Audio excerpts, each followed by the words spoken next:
우리가 같은 언어를 사용하고 있지만 각 지역별로 아주 특별한 사투리들이 있습니다. 대충의 사투리를 우리가 우리 어간을 통해서 이렇게 알아들을 수 있는데 특별히 제주도 방언은 참 듣기 어려운 것 같습니다. 읽기 어렵고 이해하기 어렵고 그리고 가히 짐작하기 어려울 정도입니다. 그래서 혹시 또는 이렇게 사투리를 통해서 그 의미를 잘못 받아들여서 오해하는 경우들도 있을 수 있을 것이다. 그렇게 생각이 되어집니다. 성서를 읽으면서 또한 우리는 그런 생각들도 많이 하겠죠. 시대도 다르고 또 배경도 다르기 때문에 또한 문화도 다르기 때문에 성서에 기록된 말씀을 이렇게 읽다 보면 굉장히 어렵습니다. 낯설게 들리고 그래서 성서에서 펼쳐지고 있는 그 언어의 세계는 깊이 묵상하지 않으면 우리가 성령의 도우심이 없으시면 또 우리가 기도하면서 그 말씀을 보지 않으면 참 어렵습니다. 성경을 읽을 때에도 많이 더듬게 되죠. 성경을 많이 읽지 않은 사람에게는 읽는 그 수준도 굉장히 어렵습니다. 마치 늘 유행가에만 심취하던 사람들에게 고전 음악이 낯선 것과도 매우 흡사합니다.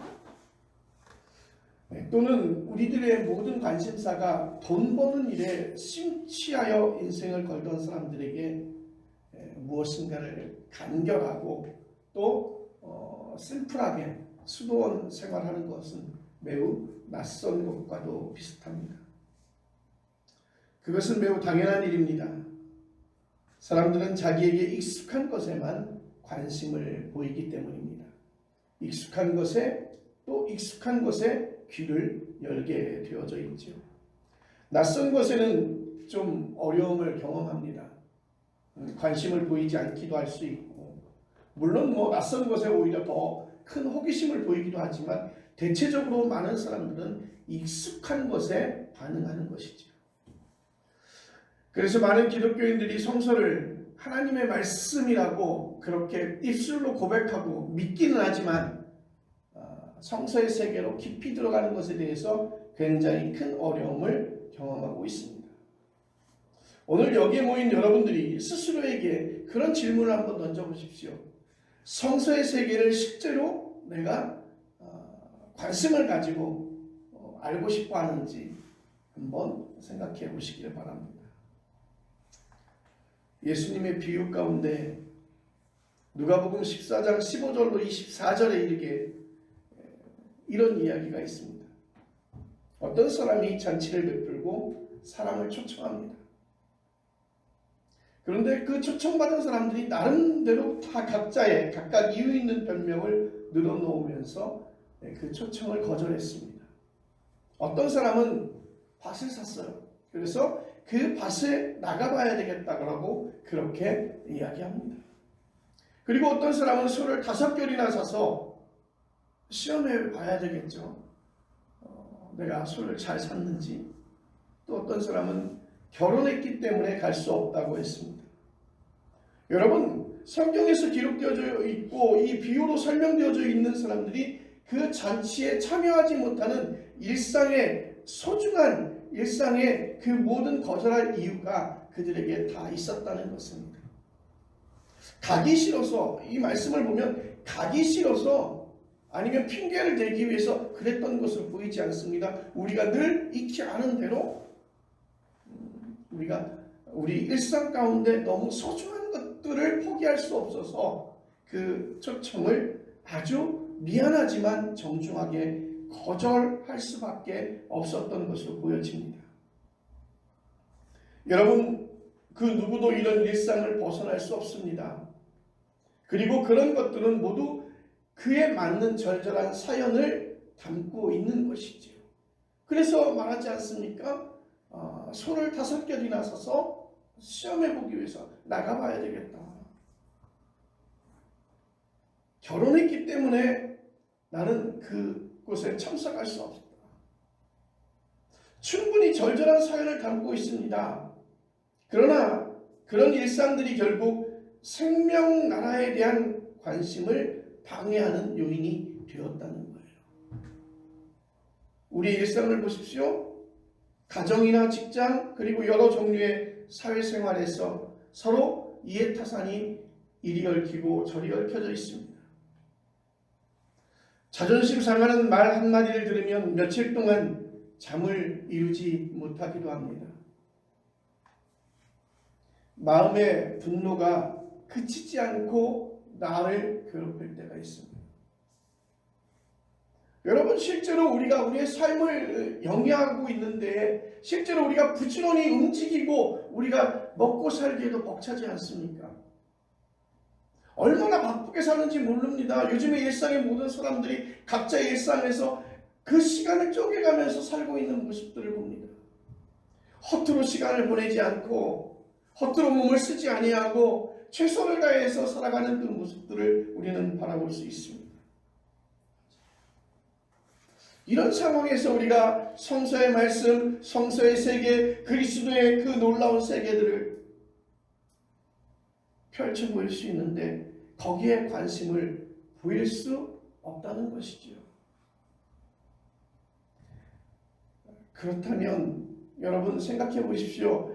예수님을 믿는 우리들은 예수님을 믿는 우리 기독교인들은 어쩌면 그걸 넘어서려고 처음으로 시도하고 그걸 넘어서려고 갖은 애를 쓰는 사람들 아닐까요? 그럼에도 불구하고 그리스도인들 가운데서도 하나님이 펼쳐주신 그 생명의 세계, 하나님께서 우리에게 보여주신 그 창조의 세계를 들여다보려 하지 않고 관심 갖지 아니하려 합니다. 그만큼 일상이 소중하다는 사실이지요. 여러분, 그것을 모르는 것이 누가 있을까요? 충분히 이해가 되어집니다.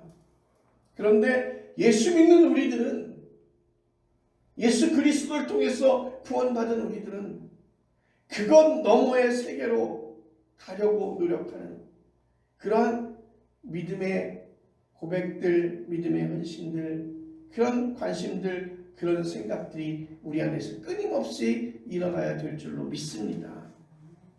일상의 표면에 떨어지지 않고 그 시면으로 들어가려고 하는 사람들,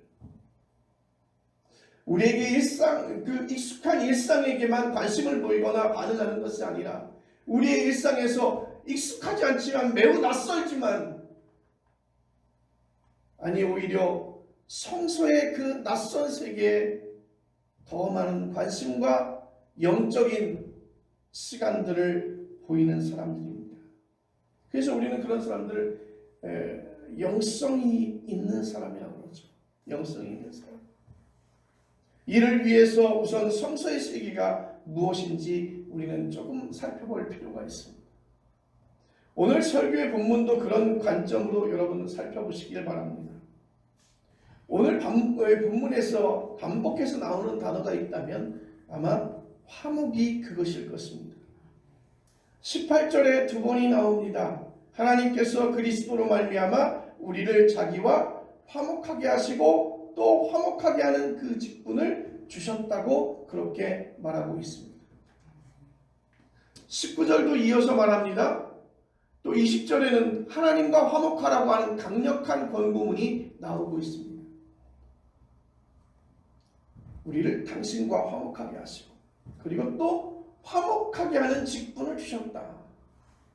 그리고 20절에는 하나님과 화목하라고 강력하게 말씀하고 있습니다. 여러분, 요즘에 누가 이런 말 잘 사용하지 않습니다.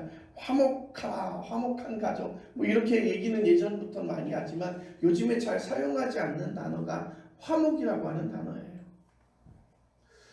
공동번역은 이를 어떻게 번역했는지 살펴보니까 공동번역은 화해라고 번역을 했어요. 아마 화목보다 화해가 여러분들이 듣기에 훨씬 더 좋을 것 같습니다. 헬라어는 이 말씀을 카탈라게라 그렇게 말합니다. 그래서 카탈라게의 뜻은 하나님과의 우정관계로 설명이 되어집니다. 하나님과 화목하라, 화해하라, 프렌드십으로 들어가라고 하는 말. 하나님과의 불화를 전제하고 있습니다. 여러분, 하나님과 화목하라, 화해하라 이런 말씀을 들으면 그런 생각이 들어요. 우리가 어른으로부터 아이들에게 계속 그런 얘기를 하죠. 자조심해라, 공부 열심히 해라, 선생님 말씀 잘 들어라. 이 얘기는요, 잘하고 있는데 독려하는 말도 되지만 기본적으로 그 전제에는요, 자조심하지 않고 아주 심각하게 무단횡단하고 그럴 가능성들이 있기 때문에 그렇게 부탁하는 거예요. 선생님 말씀 잘 들으라고 하는 이야기도 마찬가지예요. 공부 열심히 하라고 하는 이야기도 마찬가지입니다. 오늘 이 성경에서 하나님과 화목하라, 화해하라, 그 말씀은 하나님과 불화하고 있다는 것을 전제로 말씀하고 있는 것입니다. 그런데 하나님과의 불화는 우리가 생명의 원천으로부터 분리되었다는 뜻입니다. 하나님과의 불화는 하나님과의 단절이며, 하나님과의 단절은 곧 우리는 죽을 수밖에 없는 생명과의 분리라는 것입니다. 이건 그렇게 종교적인 차원만이 아니라 물리, 생물학적인 차원에서도 옳습니다. 우리는 죽습니다. 어떤 처방으로도 여러분의 죽음을 피할 수 없다는 것입니다. 아무리 건강식품을 먹고 온갖 종류의 의료 혜택을 받는다고 해도 그 시기를 조금 늦출 수는 있지만 우리 모두는 죽습니다. 죽음이 이르기 전에도 우리는 지금 생명을 충분하게 누리지 못합니다. 불안하죠. 우리의 무의식 깊은 곳까지 그 불안이 그 염려가 우리를 지배하고 있습니다. 많은 것을 소유하면 여러분 불안하지 않습니까? 여러분 정말 자랑할 만한 건강이 있으면 여러분 불안하지 않습니까? 여러분 많은 것을 소유해도 더 강렬한 욕망에 사로잡힐 뿐이라는 것이지요. 자기를 잃는지 모른다는 불안감이 더 깊어집니다. 그래도 또다시 우리는 그곳에 매달리지요. 이것이 계속해서 우리에게는 악순환으로 돌아가고 있습니다. 여러분, 그게 바로 우리 피조물인 우리들의 모습, 우리들의 민낯이라고 볼 수 있습니다. 그것이 우리에게 주어진 운명이라면 운명이겠지요. 이런 궁극적인 인간의 운명을 성서는 이렇게 말합니다. 그것은 죄의 결과라고 설명합니다. 그 죄는 바로 지금 말씀드린 하나님과의 불화입니다. 그래서 많은 사람들은 그 불안한 심정, 염려, 두려움, 이 모든 것들이 내 삶을 지배하다 보니까 그것을 갖다 좀 벗어나려고 어떤 사람은 심리학에 심취하기도 하고 철학을 공부하기도 하고, 또한 많은 사람들이 종교 생활을 통해서 해결할 수 있는 것 아니냐고 생각하는 분들이 있습니다. 그런 훈련과 공부가 필요합니다. 특히 불교나 명상센터 같은 곳에서는 마음 공부에 매진하고 있죠. 자기의 내면을 정화하는 그런 공부입니다. 그것을 통해서 온갖 번뇌를 해결할 수 있다는 것입니다. 여러분, 정말 그게 가능할까요? 또 어떤 분에게는 그러한 효과를 가져오는 분들도 있을 것입니다. 그래서 어떤 사람은 자신의 가장 중요한 그 인생을 그곳에 통달한 어떤 전문가, 도사를 청하는 사람도 있고 그들을 추종하는 청중들도 있습니다. 여러분, TV에 보십시오. TV에 그 방송의 채널이 늘어나면서 그곳에 보면 이루 말할 수 없는, 검증되지 않은 그러한 이야기에, 그러한 어떤 논리에 정복되어지고 종교에 정복되어져 있는 그런 모습들을 볼 수 있습니다. 한국 사회는 언제부터인가 힐링 바람이 불었습니다. TV 프로그램에도 힐링 캠프라는 프로그램도 있습니다. 그런 방식으로 번뇌가 조금 잦아드는 것은 분명할 것입니다. 인격적으로 행동할 수는 있을 것입니다. 그것을 통해서 마음의 평정도 얻을 수 있을 것입니다. 그런 정도의 경지에 들어가기도 힘들 뿐더러 그것을 이루었다 해도 그가 궁극적인 생명을 얻은 것은 아닐 것입니다. 아마도 그러한 시간들을 통해서 자신의 실존을 직면하게 되고 자신의 실존을 깊이 깨닫는 것에 불과한 것이죠. 인생에 내가 이것이 최고인 듯 살아왔지만 참 인생이라는 것이 공부해 보니까 바람 잡는 것처럼 헛되구나. 그러니 마음의 조급함 없이 나의 남은 생애에 그냥 소풍처럼 편안하게 살아야겠구나 하는 그런 정도의 깨달음에 불과하다는 것이죠. 그래서 작은 것에 화내지 않고 조그만 일에 분쟁하지 않고 그 어떤 일에 목숨 걸지 않는 정도에 불과하다는 것입니다. 이런 공부와 훈련은 아무리 깊어져도 여러분 그 정도 그 이상은 아닐 것입니다. 성서는 똑같이 인간 실존을 보고 있지만 그 중심에 전혀 새로운 차원으로 접근하고 있습니다. 하나님과 내가 어떤 관계에 서 있느냐 하는 것입니다. 하나님과의 불화가 모든 것의 원인으로 우리는 그렇게 바라보고 있기 때문인 것입니다. 하나님은 생명의 원천입니다. 창조의 능력입니다. 하나님과의 불화로 인해서 우리는 생명을 잃었다는 것이죠. 그런 상태에서 그 어떤 노력을 기울여도 참된 생명을 얻을 수가 없는 것입니다. 참된 평화를 얻을 수 없습니다. 생명을 얻고 참된 평화의 세계로 들어가는데 관건은 다른 것 아니죠. 하나님과의 화목인 줄로 믿습니다. 생명의 주인이신 하나님과 화목하시기 바랍니다. 때로는 그런 생각도 합니다. 하나님이 내 곁에 있지 않는 것처럼, 하나님이 내 곁에 잘 머물지 않는 것처럼, 그래서 그런 생각합니다. 하나님 없어도 되지 않을까? 하나님 없어도 나 잘 살고 있지 않을까? 아니 어떻게 보면 하나님을 의식하지 않으니까 훨씬 더 좀 풍요로운 것 같고 훨씬 더 자유로운 것 같아요. 여러분 그것은 대단한 착각입니다. 성서는 인간을 피조물이라고 분명히 말하고 있습니다. 존재의 근거가 자기 내부가 아니라 외부에 있다는 것입니다. 숨을 공급받지 못하면 5분 이내에 죽을 수밖에 없는 존재인 인간. 화목, 즉 하나님과의 화목을 통해서만 생명을 얻을 수 있음을 기억하시길 바랍니다. 그러면 이제 어떻게 하나님과 화목하게 하느냐?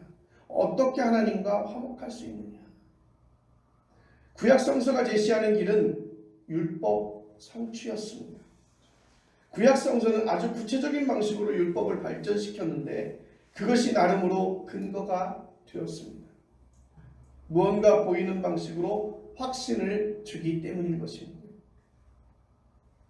소나 양을 잡아서 번제를 드림으로 죄가 용서되었다는 사실을 확신할 수 있었습니다. 당대 최고의 건축물인 예루살렘 성전은 실제로 하나님이 거하신다는 확신을 들게 할 정도였습니다. 귀한 종교의 유산입니다. 귀한 정신 문명입니다. 그러나 보십시오 여러분, 그 율법은 예수님을 배척하였고 예수님을 십자가에 못 박았습니다. 결국 예수님을 죽이는 데 앞장서거나 최소한 방조한 것입니다. 예수님의 죽음은 무고한 자의 고난과 죽음을 가리키고 있습니다. 율법은 결국 의를 이루지 못한다는 그러한 모습을 우리에게 증명해 주고 있죠. 여러분 더 이상 설명할 필요가 있을까요? 오늘의 실정법이 의를 세우는지 허무는지 보십시오. 세우기도 하지만 허물기도 합니다. 그렇다면 율법은 하나님과의 화목을 이룰 수 없다는 말이 되어지죠. 여러분 그 율법은 선하기는 하지만 나를 생명으로 이끌 수 있는 구원의 통로가 될 수는 없는 것입니다. 그게 오늘의 실정법을 포함한 율법의 본질이라는 것이죠. 그래서 이 사실을 뚫어본 바울은 오늘 본문에서 전혀 새로운 차원의 길을 제시합니다. 18절에서 사도 바울은 이렇게 말합니다. 그가 그리스도로 말미암아 우리를 자기와 화목하게 하시고 19절에 이르러 하나님께서 그리스도 안에 계시사 세상을 자기와 화목하게 하시며. 여러분, 여기서 두 가지 사실이 중요한데, 하나는 하나님과의 화목은 하나님에 의해서 준비되었다는 뜻이고, 그리고 다른 하나는 예수 그리스도가 하나님과 화목을 이루는데 토대가 되어진다는 것입니다. 율법은 하나님의 말씀이긴 하지만 사람들이 행해야 될 의무를 기록하고 있습니다. 하나님의 화목을 위해서 사람들이 많은 법을 지켜야만 하는 것이지요. 구약성서 기록들이 이해한 길이었습니다. 그러나 그것이 실패라는 사실을 우리는 잘 알지 않습니까? 사람에 의해서, 사람의 의지에 의해서, 사람들의 노력에 의해서 하나님과의 화목이 이루어질 수 없다는 것을 말해주고 있습니다. 예수 그리스도는 하나님의 업적과 행위입니다. 화목의 주체가 사람에게서 하나님에게로 옮겨갔습니다. 사람에게서 불가능한 것이 이제 하나님에 의해서 가능해졌다는 것이죠. 여러분, 이것을 그냥 교리적인 것으로 받아들이지 마시기 바랍니다. 오늘의 교회 생활이 어떤지 보십시오. 유대의 율법 종교와 별반 다르지 않습니다. 그런 방향으로 계속해서 나가면 서로 경쟁하게 되고 목적을 위해서 수단 방법을 가리지 않게 됩니다. 자신들이 주도적으로, 아니 나의 힘으로 나는 구원을 성취해보겠다는 그러한 욕망에 사로잡히죠. 어떤 사람은 하나님 나라를 이 땅에 이루도록 하자는 말을 하기도 합니다. 물론 기도하는데도 그런 말이 나오죠. 그것의 좋은 뜻을 모르는 것은 아니지만 엄격하게 말하면 그것은 복음이 아닙니다. 우리는 하나님 나라를 실현할 수 없다는 것입니다. 엄밀히 하나님 나라의 주체는 바로 하나님이십니다. 우리는 그분이 하시는 일을 알아보고 그분이 하시는 일을 놀라워하고 그분이 이루신 일들을 찬양할 수밖에 없는 피조물이라는 사실을 기억하시기 바랍니다. 바로 하나님 하신 일이 바로 예수 그리스도 사건입니다. 그래서 하나님과의 화목에 이르는 길은 예수 그리스도밖에는 없다고 그렇게 말씀하는 것입니다. 이것이 유대교를 극복한 기독교의 복음인 줄로 믿으시길 바랍니다.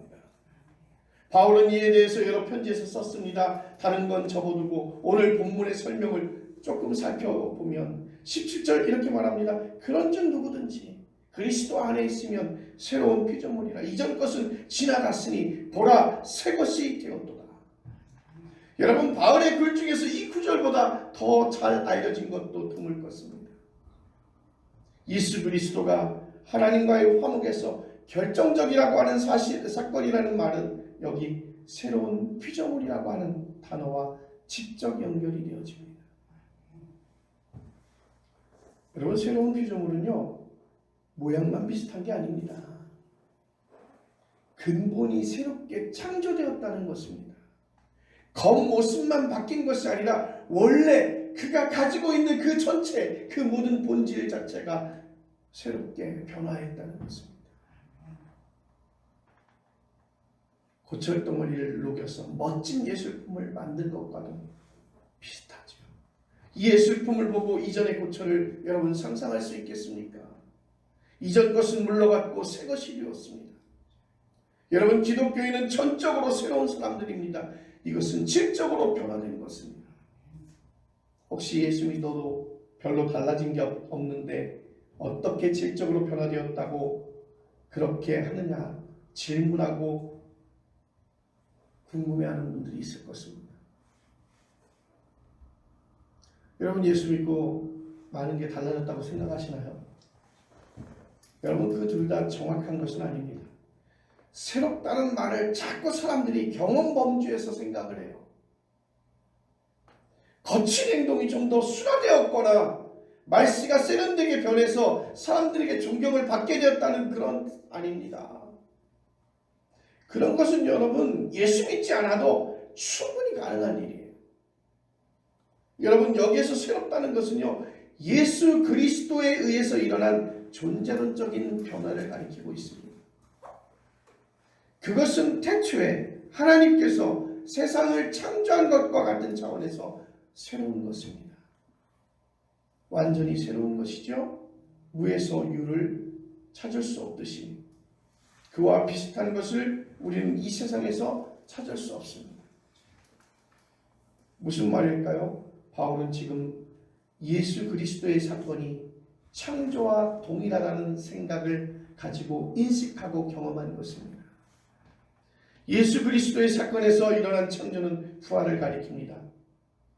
부활은 단순히 죽었다가 다시 살아났다는 뜻이 아니라 새롭게 창조되었다는 뜻입니다. 하나님에게서만 가능한 사건입니다. 세상이 끝나고 생명이 완성될 그 마지막 때 일어난 일을 하나님께서 선취적으로 예수님의 운명에서 행하시고 우리들에게 보여주신 줄로 믿습니다. 그래서 그런 의미에서 부활은 창조 사건이에요. 예수님의 부활은 전적으로 새로운 생명입니다. 바로 그 예수 그리스도 안에 있으면 우리는 질적으로 새로운 피조물이 되는 것입니다. 우리가 변한 게 아니라 있는 그대로 변화된 예수님 안에 우리가 들어가는 것뿐이지. 이 사태는 그 어떤 인간적인 조건에 의해서도 상대화되거나 부정될 수 없습니다. 사랑하는 성도 여러분, 잊지 마십시오. 이 세상의 모든 것은 순식간에 사라질 것입니다. 아무리 높고 아무리 화려하고 아무리 커다란 그 건물일지라도 여러분, 곧 사라질 것이라고 하는 사실을 우리는 잘 알고 있습니다. 우리의 모든 노력과 업적과 성취도 봄 기운에 잔설이 녹듯이 사라질 것입니다. 궁극적으로 우리는 어느 누구도 예외 없이 모두 늙고 병들고 죽을 것입니다.